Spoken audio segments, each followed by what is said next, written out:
মানবিকতা যেন হারিয়ে যাচ্ছে। চরম অমানবিক ঘটনায় নিজেরই ছেলেদের দ্বারা বাড়ি থেকে বিতাড়িত হলেন ৭৮ বছরের বৃদ্ধা শিবানী দাস।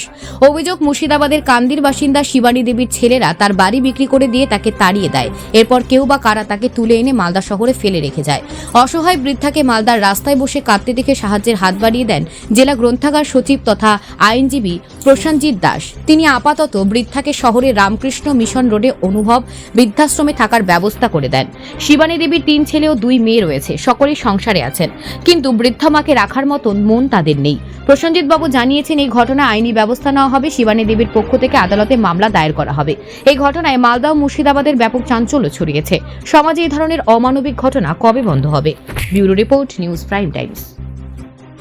ভেঙে পড়ুন না, আমরা আপনার ছেলের মতোই, আমরা সবসময় আপনার ঠিক আছে, ওইটাই একটু করে দেন। ওরা যখন করলো না, ছেলে ওই যে মা বলি দেখি যে মায়ের কোলে মানুষ করে ৩ ছেলের বিয়ে দিয়েছে, 2 মেয়ের বিয়ে দিয়েছে, তবে বাপ মারা গিয়েছে।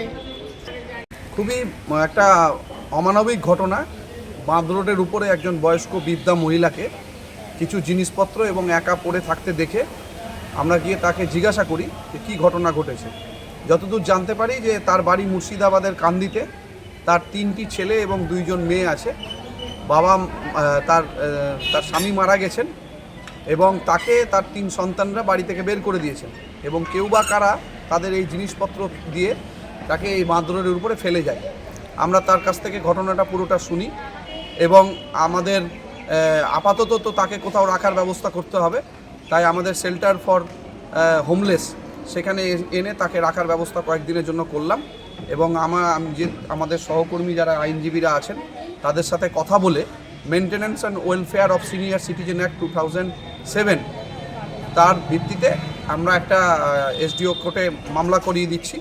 এবার করা দরকার যাতে বাবা মার সম্পত্তি নিয়ে যে সন্তানরা তাদেরকে দেখে না, পরবর্তীতে এই ভারতের এই আইন আছে যে যদি না দেখে তাহলে সেই সম্পত্তি বাবা মার নামে আবার পুনরায় হয়ে যাবে।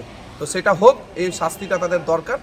এবং এই অমানবিক যারা ঘটনা ঘটিয়েছে, এখন অসহায় বৃদ্ধা মহিলার পাশে আমরা যতটুকুনি পারলাম তাকে বললাম যে উনিও একমত যে হ্যাঁ এই ধরনের শাস্তি প্রয়োজন এবং ওনার তো আগামী দিনের যে কটা দিন উনি বাঁচবেন অন্তত যাতে তার কিছু ব্যবস্থা হয়, আমাদের তরফ থেকে যতটা করার করছি এবং পুরো ঘটনাটা আমি জেলা প্রশাসন এবং পুলিশ প্রশাসনকেও জানাচ্ছি।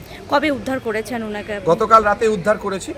উদ্ধার করে এখানে শেল্টার ফর হোমলেস এখানে রাখার ব্যবস্থা করা হয়েছে। এখানে থাকবে, খাওয়া দাওয়া করবে এবং কিছু জিনিসপত্র আপাতত আমরা দিয়ে দিচ্ছি যাতে উনি এখানে যে কদিন থাকবেন সুন্দরভাবে থাকতে পারেন।